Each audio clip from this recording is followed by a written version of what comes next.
Born into a world where my last name opens more doors than I care to walk through, you could say I had it all laid out for me.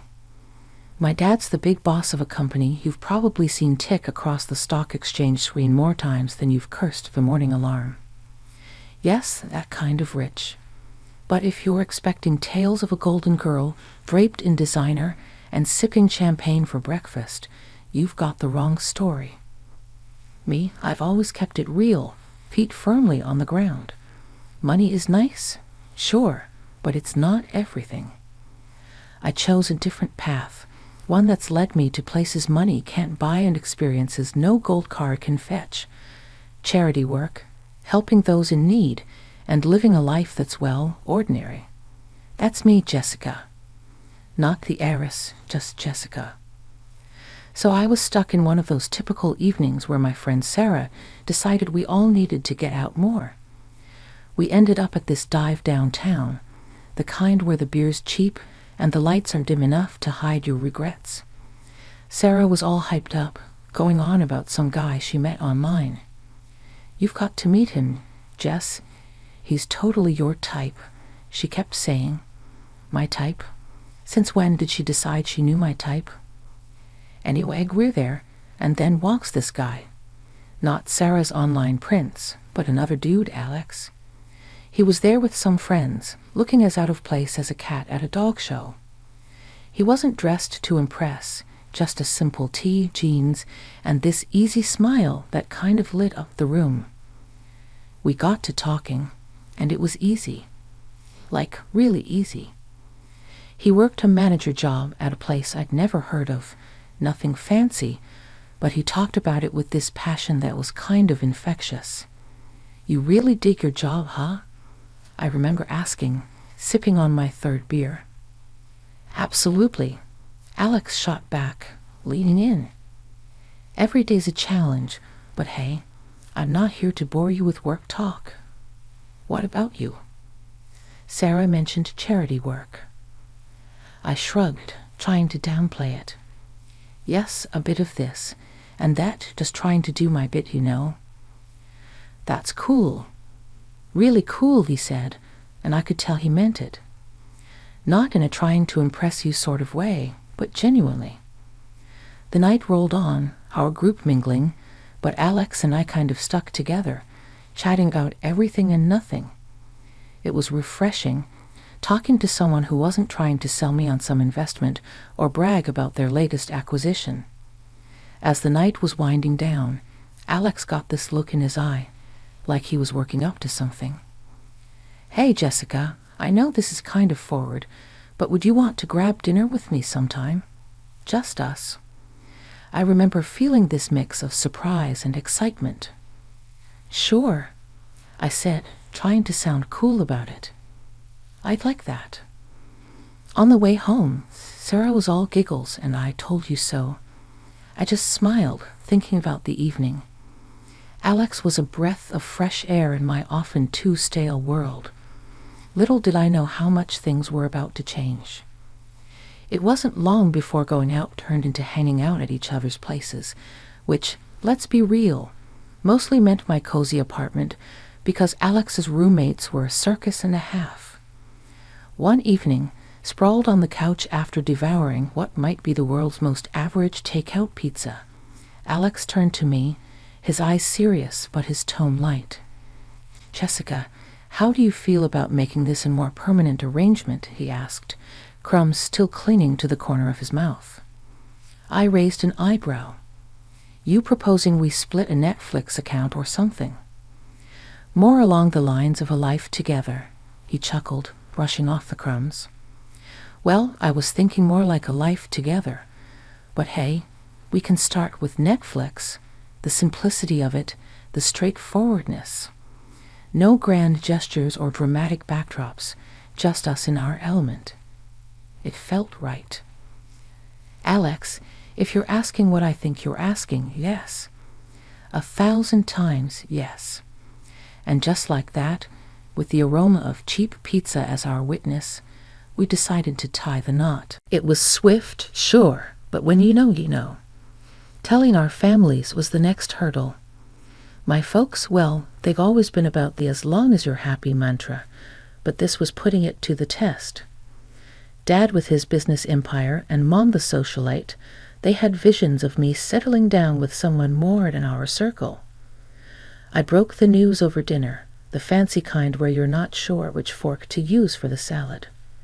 Mom, Dad, I'm getting married to Alex, I said, the words tumbling out in a rush. Dad paused, fork midair. Alex? The manager chap? Well, that's quick. Mom simply smiled a bit too tightly. Dear, are you sure? This is rather sudden, isn't it? But I was firm. Yes, I'm sure. He's amazing, and we're really happy together. Their skepticism was palpable, but so was their love. Well, if he makes you happy, darling, Mom conceded, and Dad nodded in agreement. Alex's folks were a whole different ball game. We went over to their place, a cozy little house that seemed always to smell like fresh cookies or something equally comforting. Judy and Martin, they were as down-to-earth as they come, and they welcomed me like I'd always been a part of the family. Alex tells us you're setting a date, Martin asked, passing me a plate of those infamous cookies. Yes, we're thinking sooner rather than later, small ceremony, nothing fancy, I replied, trying to gauge their reaction. Oh, sweetheart, that's wonderful. We're just thrilled for you both, Judy beamed. Their warmth was enveloping, a stark contrast to the cautious optimism of my own parents. It was clear right from the get-go that our worlds were different, but the common ground was the genuine happiness for me and Alex. Planning the wedding, we were on the same page. Keep it simple. Keep it us. A small ceremony, close friends and family, and an open bar, because as Alex put it, if we're doing this, we're making sure everyone's having a good time. And that's how it went down. A swift engagement, not because we were rushing, but because everything just clicked into place. Amid the whirlwind, there were quiet moments, looks shared between us that said, we're doing the right thing. And we really were. Living with Alex started off as everything I'd hoped for and more. We were like two peas in a pod, making our little corner of the world in that cozy, modern apartment. I had rented it was ours filled with love, laughter, and a ton of takeout containers, because let's face it, neither of us were winning any awards in the kitchen.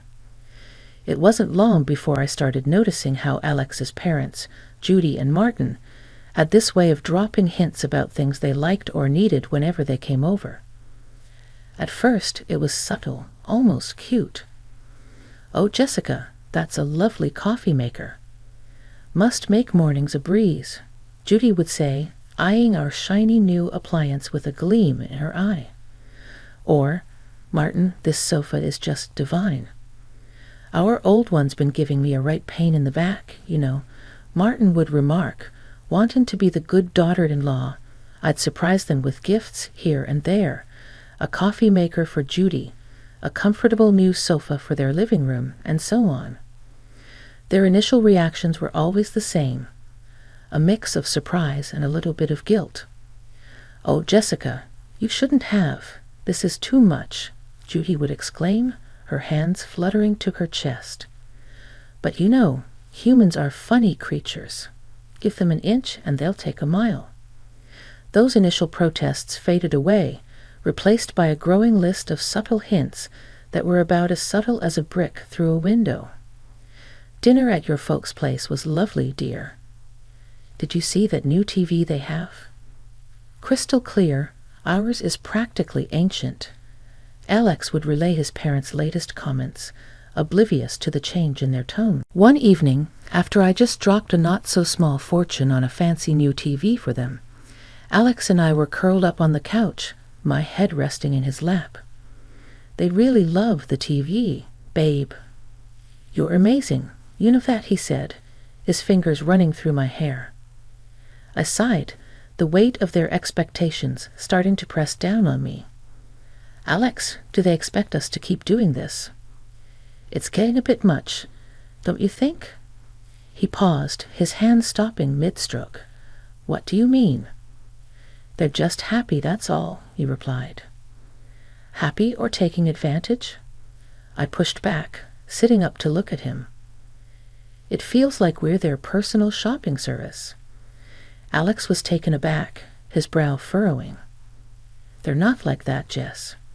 They're just not used to nice things, that's all. But where does it end, Alex? It's like they've got a taste for it now, and they're not looking back, I argued, frustration creeping into my voice. The conversation ended with an uneasy truce, but it was clear we were on different pages. Judy and Martin's gratitude had morphed into entitlement, and it was putting a strain on us, on me. I loved Alex, but I wasn't about to become a bottomless ATM for his parents. When my dad's company hit the skids, it felt like the rug was yanked out from under my feet. That cushy life, poof, gone. And with it, the whole dynamic of my relationship took a nosedive. The shift wasn't gradual. It was like flipping a switch from daylight to darkness. I had to break the news to Alex and his folks, and let me tell you, that was a conversation I'd been dreading. Listen up, things are going to get tight. Thad's company's tanking, and well, we're in for a rough ride, I said, trying to keep my voice steady. But the tremor was there, betraying my nerves. Alex's reaction was a gut punch. You're kidding me, right? What do you mean things are going to get tight? You're telling me we can't live like we used to because of your dad's mess. His words were like ice, and for a second I wished the floor would swallow me whole. Judy and Martin's faces were no better, their disappointment barely masked. This is quite the situation you've put us in, Jessica, Martin added, his tone dripping with reproach. And just like that, the warmth and camaraderie we once shared evaporated, replaced by this cold expectation that somehow I was to blame for my family's financial downturn. Moving in with them was heralded as a temporary solution. Our once independent life got swapped for a guest room that felt more like a cell in the house of the two people who clearly saw us as a nuisance. The atmosphere was charged with tension, every day a reminder that I'd somehow failed them. We're cutting back on everything because of this, Judy would remind me, her voice sharp as she served dinner that was a far cry from the lavish meals we used to enjoy. And Martin, always with a comment on saving costs, make sure those lights are off. We're not running a charity here. But Alex, he was the hardest to bear. The man I married seemed to have vanished, replaced by someone who saw me as a letdown. Can't you do something? Talk to your dad. It's like you don't even care we're living like this. He'd snap, anger flaring over the smallest things. Our conversations, once easy and filled with future plans, now were minefields. Every word I said was a potential trigger for another outburst. I thought marrying you meant security, not this struggle he'd throw at me during arguments, his words slicing through me. It was clear we weren't just dealing with financial stress. This was a test of our relationship, a revelation of true colors under pressure. I was stuck in the middle, battling the disillusionment from my husband and his parents while grappling with my own sense of failure. Judy's birthday dinner was supposed to be this cozy family thing at some upscale restaurant, a break from the constant tension. But it turned into the showdown of a lifetime. I should have seen it coming, the way things had been going at their place. We're all sitting there, menu in hand, and I'm trying to keep the peace, just blend into the background. That plan got torpedoed the second orders started flying. Alex, with this grin that made my skin crawl, goes, "Let's get the steak and the lobster for us." And he throws a look my way, 1 part smug, 2 parts cruel. Jessica can do with the soup of the day. Got to save where we can, right? They all laugh like it's the best joke they've heard in ages. Judy adds her 2 cents. Absolutely can't have Jessica overspending now, can we? I felt this flush of heat, not embarrassment, but pure fury. Really? Soup? What's this? Some kind of sick joke? I snapped back, my voice sharper than I intended. Oh, come on, Jessica. It's just a bit of fun, Alex said, that smirk still plastered on his face. That's when I lost it. Fun? This is your idea of fun? When the chips are down, you just show how petty you really are. I can't believe I fell for your act, I exclaimed. You could hear a pin drop. The whole restaurant was watching now. The awkwardness off the charts. I didn't sit back down. Keep your fancy dishes and your pathetic jokes. I'm out, I said, standing up so fast my chair nearly toppled over. The noise echoed, turning more heads our way. Alex reached out, trying to play the peacemaker. Jessica, don't. Let's not make this a scene. A scene? You think I care about making a scene after that stunt? This is about respect, something you clearly have none of. I yanked my arm free and made for the exit. The weight of their stares on my back, stepping out into the night, felt like breaking out of prison. My phone was blowing up. Alex no doubt trying to do damage control. I ignored it, my mind made up. I drove back to their place, a storm of emotions brewing inside. How had things gone so sour? Alex and I were a team, or so I thought. But that dinner, it was a slap in the face, a wake-up call I couldn't ignore. Back at the house, I packed my bags in record time, each folded shirt a reminder of the life I was leaving behind. It wasn't just about leaving a place. It was about leaving a relationship that had shown its true colors. I turned off my phone, cutting off the barrage of messages. The silence was eerie, but welcome. That night wasn't just the end of a disastrous dinner. It was the close of a chapter I had no interest in revisiting. After the disaster that was Judy's birthday dinner, I found myself driving to my parents' house. The night was quiet, a stark contrast to the storm raging inside me. By the time I pulled up to their driveway, my decision was made. I needed sanctuary, yes, but more than that, I needed advice, something only my dad could offer. Walking into the house, the familiarity of it all was both comforting and jarring. Mom was asleep, but Dad was up, sitting in his study surrounded by papers that seemed less important the moment I stepped in. Jessica, what are you doing here at this hour? Is everything okay? He stood up, concern etching his face. I took a deep breath, the events of the evening pouring out of me in a flood.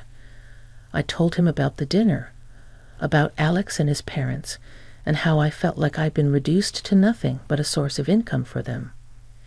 Dad listened in silence, his expression hardening with every word. When I finished, he sighed, a sound that carried years of experience and a hint of sorrow. Jessica, I saw this coming. I just hoped I was wrong, he finally said, his voice steady but filled with empathy. How could I have been so blind, Dad? I thought Alex.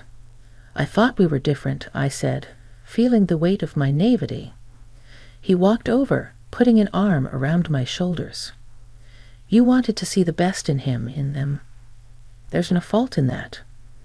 But people show their true colors in tough times.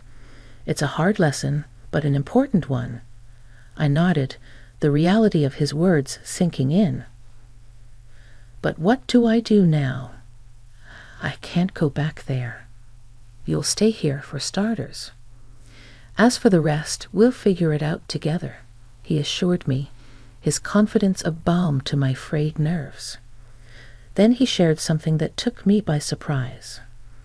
You know, the company situation isn't as dire as it seems. We're actually on the verge of a breakthrough. It was a strategic move, a way to weed out the opportunists. I stared at him, stunned. So you mean to say we're not broke? He chuckled, a sound that was part relief, part amusement. Far from it, but it was important to see who would stick around when the chips were down. Unfortunately, Alex and his family showed their true selves.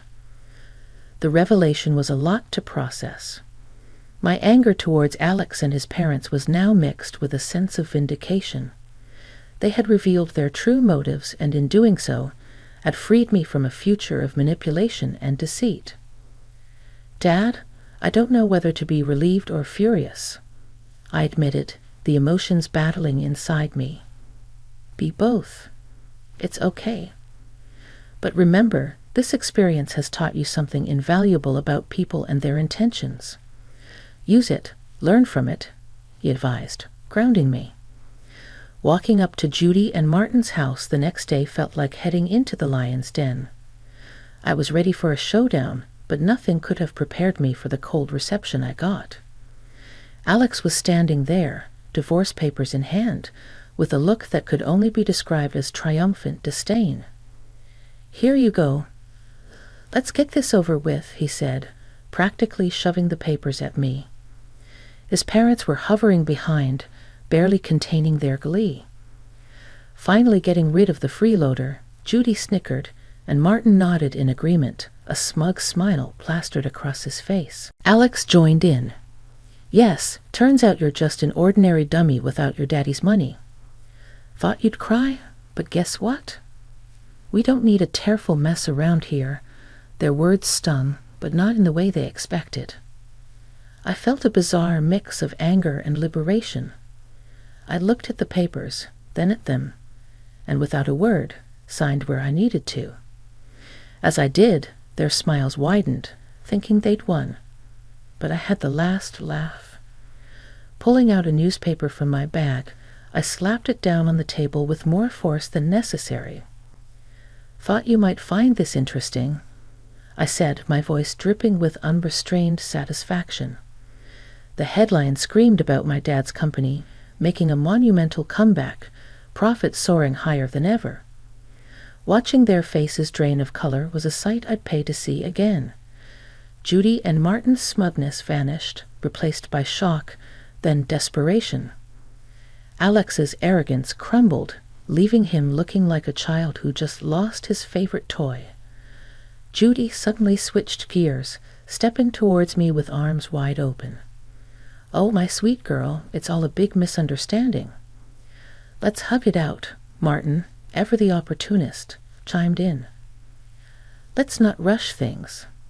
Sit down, have a coffee, and we can talk this through. And Alex, oh Alex, he was the picture of regret. I was wrong, okay. We can fix this. I want to make everything right. Please. Their sudden change of heart was almost comical. Almost. I couldn't help but laugh, a deep, hearty sound that felt cleansing. You three are something else, you know that? But here's a newsflash for you. I'm done. Done with the lies, the manipulation, and the so-called family that only values me for my bank account. I turned to leave, their protests and pleas fading into the background. They called after me, a mix of desperation and disbelief in their voices, but I didn't look back. Not this time. After the spectacle at Judy and Martin's house, I was done. Not just with them, but with the whole sorry saga that had become my life. I needed a fresh start, a clean slate. So I took some time holed up at my folks' place, getting my head and heart back in the game. One afternoon, a couple of weeks after the divorce was finalized, I was out for coffee with Sarah, my ever-supportive friend who had been there through it all. Girl, you look like a weight's been lifted, she commented, sipping her latte. I laughed, feeling lighter than I had in months. You have no idea. It's like I can finally breathe again, I said. Sarah leaned in, her expression turning serious. So what's next for you, Jess? You've got a clean slate now. I thought about it, stirring my coffee absent-mindedly. I'm not sure, but I'm excited to find out. Maybe I'll travel, pick up some of the charity work I had to put on hold. As for love, I paused, giving her a rueful smile. I think I'll give that a miss for a while. Just make sure you're doing what makes you happy, okay? You deserve it after all that drama, she said, reaching over to squeeze my hand. Thanks, Sarah. That's the plan. Not long after that conversation, my phone started buzzing with calls and messages from Alex. He was pleading, saying he'd changed, that we could start over.